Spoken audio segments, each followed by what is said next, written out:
Yes and no, people want Captain America, not Captain Communist. Communist. Good morning, Vault-Tec calling. Communist target acquired. Welcome back to another NCAT movie review, and today we have Captain America: A Brave New World, and we felt brave going to go see this, full well knowing it was going to be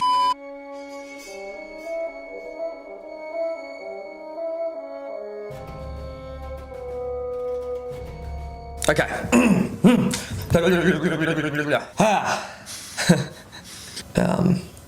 Yeah, done. Anthony Mackie is back, and Anthony Mackie is Mac. And he's got Anthony Mackie is Mac and he's on crack. Anthony Mackie is back and he is Captain America now. He's taken over the mantle from Chris Evans. He doesn't have the super serum in him. Pause.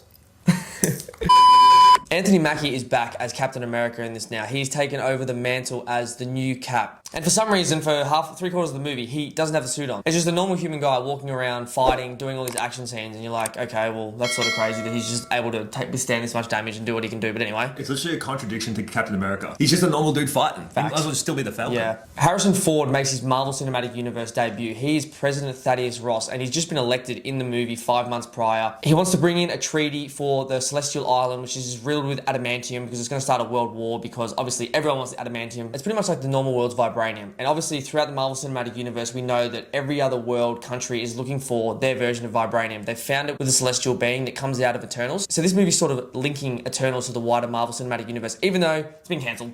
Haven't they said that? It's never going to come back ever again. Yeah, so haven't they said that they're not going to go to do nothing to do with Eternals anymore, and they're going to move on because that movie was just a flop? Even though this movie makes Eternals look great. Yeah, it does. By the way, Eternals is great. I'd rather watch Eternals than this. I just want to preface that too before we start getting into it. As well as the Eternals reference and also tying in, they make another really odd tie-in with Edward Norton's Hulk, where they show distinctively at the beginning of the movie Edward Norton's Hulk versing Abomination, which, I mean, if you didn't know that coming in, you're like, oh, I haven't seen this forever. 2008, I think. Yeah. Even though Edward Norton was a great Hulk and everyone absolutely enjoyed his performance as Hulk. So that was also random. So straight off the bat, this movie just starts weird. And that sort of continues the theme of this whole Captain America movie, where it feels half-cocked. It feels like they didn't really want to make the movie. It feels like Anthony Mackie didn't really want to be in the movie. And it feels like they just sort of did it because they're like, well, we did the TV show. Endgame finished with Chris Evans pretty much handing over the mantle. We've got to make this movie, right? And it feels like that the whole way through. That is the precedent it sets from like the first goddamn scene almost. And then it continues that so much so that even the dialogue was almost like ChatGPT because it was that bad. I don't know if it's because Marvel just wants to outsource all their money and just pay their actors all this coin just to fund whatever they're pushing. That's all it seems to be. It's like the main majority of the budget goes towards the actors' paychecks. That's all it is. I think so. The movie is just so badly shot. The CGI is so noticeable. Why is the ADR so noticeable? The main actor doesn't even want to be there. No. Let alone, Harrison Ford, who the hell would pick him to be in a Marvel film? He would be the type of guy to not be in any of these films. He hates pretty much anything involved with like Marvel sort of superhero stuff. Shit. I mean, look how much he hated doing Star Wars. That made his career essentially. I mean, I know he's had a great career and he's done other things, but that was such a big thing in his career. And he's like, I don't want to do this shit. And they get him along for a Marvel movie? It's kind of feels a little sellouty, but it also is like... I mean, them paychecks coming in. They're fat. Bruce Willis 2.0 is Harrison Ford right now. He's done more movies in the last 4 years than he's done in the last 40 years. Exactly. So man just wants to get his paycheck before he goes set up his kids for the rest of their lives. Which he is. He's setting up future generations. And I hope, speaking about future generations, there is no future generation for Marvel because after Deadpool Wolverine, that was the last good one I think we've seen. Other than that, this one was so bad. It was due to the storyline mainly for me. I mean, the visuals and stuff, I think we've come to expect it at this point. Just because it's a big precedent these days. You see every other thing. Look at Thor Love and Thunder. I keep referencing that in our reviews. That little head? That little head that pops up, like Heimdall's kid. The worst CGI ever. And it's just continued since. I think that they needed to take this 10-year hiatus. We keep saying this after Endgame. 10 years, decade, you've done it. You've made all the billions of dollars. Take your goddamn break and then start again later with better writing. And let's just move on to something else. Either I would rather them right now stop filming Marvel and go immediately into saying,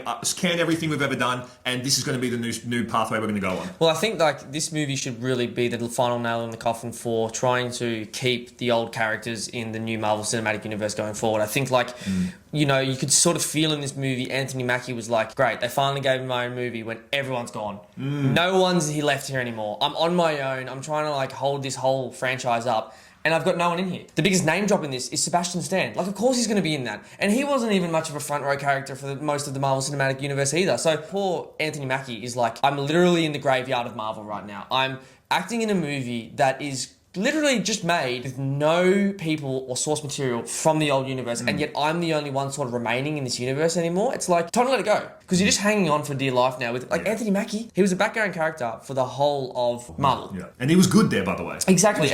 And this was, this movie showed, I think, how hard it is to go from the sidekick to the top man. Because when you're front and center, you really have to bring everything and show everything. Like Chris Evans, when he was Captain America, you're like, oh yeah, this guy's Captain America. You believe it. Robert Downey Jr. was Tony Stark, and you're like, I believe that. I believe he's an asshole billionaire, drug, chicks, everything like that. Probably because that's how Robert Downey Jr. was in real life, no? That's exactly what he was, yeah. And then Anthony Mackie is trying to come out here and be like, I'm the top dog. It's like, no, man, because one, he just didn't really have that feel about that Chris Evans had, but two, he's in the graveyard of Marvel. Yeah. The poor guy. I wonder if half of it was because at Comic-Con when Tom Holland was sitting down and they were joking about him not having his own movie, that was when he was like, I need you to make this movie.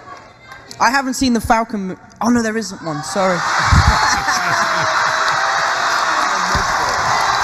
This feels like they probably promised him a movie like fucking 10 years ago. They said, listen, if you stick around, we'll make you a movie. They made him a TV show, and then they're like, well, we'll make you a movie now. And that's what it felt like. Because it was just like, there was nothing in here. Like, they brought Harrison Ford in, I don't know, as like a way to be like, we don't have anyone still left anymore. Everyone's either like dead in the universe or everyone's moved on. Let's bring in Harrison Ford. He's probably got some sort of a lock-in contract where he has to do Disney movies since Star Wars because they keep paying him residuals or some shit. Exactly. So he has to keep coming back. And Indiana, I think they own exactly. Well. And so maybe that's why they bring him in. But yeah, this movie just felt half-cocked. It felt like no one wanted to be there. If we can take one thing, because usually we try to find redeeming qualities throughout movies. The only redeeming quality might be the action scenes that were kind of good. But then when you look closer, you notice certain things like when the background actors go in to fight and you can see them pull punches, you can see them do an extra spin to wait for their cue. Like those things really annoy me, but you can look past those things until you get to old Gustavo from Breaking Bad, who's in here, who's one of the main bad guys. You could literally see the camera crew in the back of his glasses. That's like, there was I didn't notice that. Literally no attention to detail. There's no care. There's no care. And you can see that, like we were talking about everything else. This is just one thing that's added upon, one extra layer. And I just hate these things. They need to look closer at movies like they used to. Yeah, I think the action scenes, certainly while the choreography was there and they were trying hard, it felt like the TV show. Usually when you go from a TV show to a movie, there's a step up in quality, or there's a step up in fluidity, and there's a step up in how clean it looks like. It looks like a real action scene. Whereas this just felt like another episode of the TV show. Look, Anthony Mackie looked great when he was using the shield and he was doing combos and things, but it looked so choreographed. And they did it because obviously there's nothing else really interesting going on the screen in the movie because he doesn't have superpowers. No. And there's Take no the serum, for fuck's sake. And there's no other superheroes. You know, like when Thor's in it, he's throwing the hammer. When Hulk's in it, he's smashing shit. When Iron Man's in it, he's shooting stuff. When it's Anthony Mackie without the super serum, it's just a human dude. Yeah. And so he has to use the shield and do the combos and stuff, but it just looks so choreographed. It does. It's almost like, not that this is a knock on Jeremy Renner or Scarlett Johansson, but it's like giving, Black Widow its own movie, which they did and it wasn't good. No. And then Hawkeye its own film. It kind of doesn't work when you have a normal human. And if you did, and they tried to like weave in this idea that if you're a normal person, you're going to aspire to be him. Hey man, I aspire to be Captain America more than I do to fucking shit. Give me that super serum right now. Immediately. Pause. But give me that soldier serum right now, please, 100%. because I want to be super strong. Exactly. Who doesn't want to be Captain America? Super strong, super fast, can do everything like agility, durability. Everything's maxed through the stats. Who wasn't watching that screen when he came out of that cryo chamber just being like, I need to be that right now. I signed up for 2-year gym membership after I look like him he has the serum. Is this a test? Another thing I felt, speaking about the action scenes, there was no danger on the main character. No. He got stabbed here and there. You're like, he's going to survive. Yeah. And then it gets even stupider. And this is what I mean by this. I'm going to reference a bit of a spoiler here. No one's seen this movie. No one's seen. True. Yeah. The best bit about this film was he changes into Red Hulk. Harrison Ford changes into Red Hulk, and him and Captain have a fight. That was cool. That was the coolest bit. Yeah. Now Hulk, we all know he's strong as shit. Yeah. He throws, and I'm talking about a fucking flagpole at Captain America, and he just stops it with his bare hands. No super serum, just a jetpack on his back. Yeah. He would be split in half or decapitated. Yes. What the fuck are you shooting that How for? does his human hand go bang and stop that? Literally. Like Cap was able to pull down a helicopter with the greatest scene in Marvel Cinematic Universe. Amazing. And you're like, okay, he's got the super serum. What was that coming at him? Terminal velocity? No, at least it was Mach 20. Yeah, and he just stops that shit with the jetpack. You literally. And speaking about Mach 20, Geordie made a really good reference when we were watching this film. When you see some of the CGI, it looks like CW The Flash. And that's true. Now, don't fucking hate on my boy CW Flash, Barry Allen, Grant Gustin. Shout out to you. It looks very CW.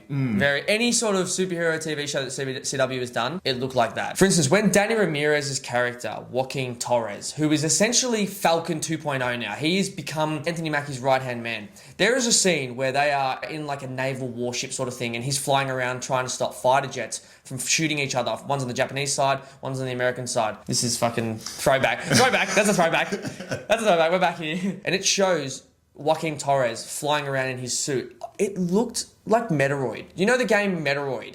It looked like that. It would have like a close-up on his face as he's like shooting like looking like Buzz Lightyear. Man was shooting like Buzz Lightyear. He's this.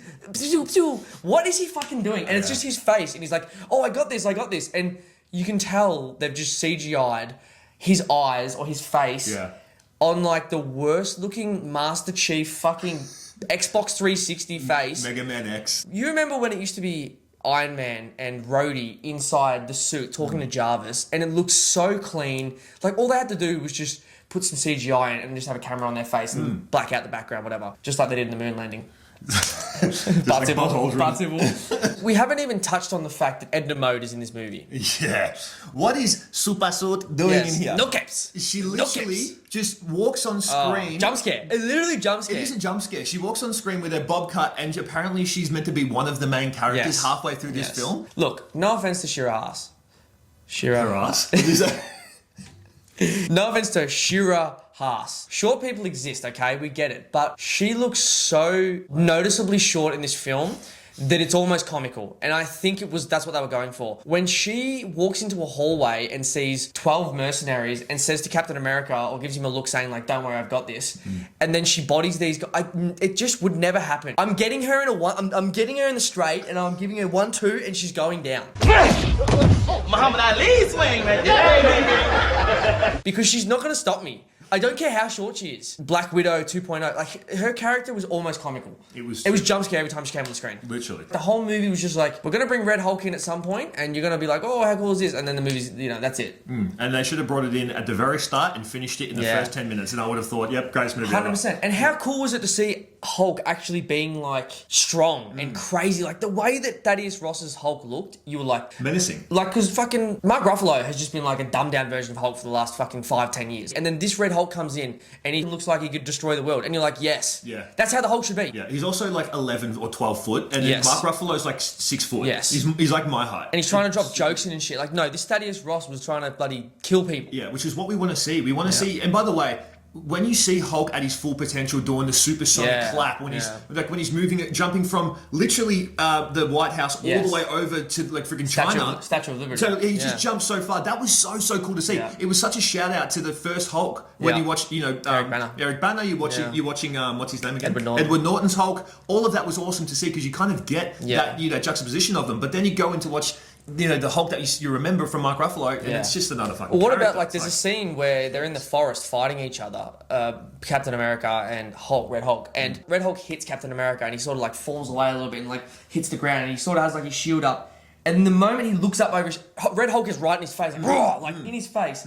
That was almost a jump scare, and it's like, that's how the Hulk should be. Yeah. We say how we thought like every scene involving the Red Hulk was good, but there was a scene where it was not good. Anthony Mackie's character is essentially talking down Red Hulk back to being Thaddeus Ross, similar to when Scarlett Johansson did the same thing to Mark Ruffalo. And it cuts from Red Hulk to Captain America. And you can clearly see they've reshot this scene because Anthony Mackie in one shot is in like the biggest soundstage you've ever seen in your life, where the lighting isn't natural. You can tell he's on a soundstage and you're just like, what?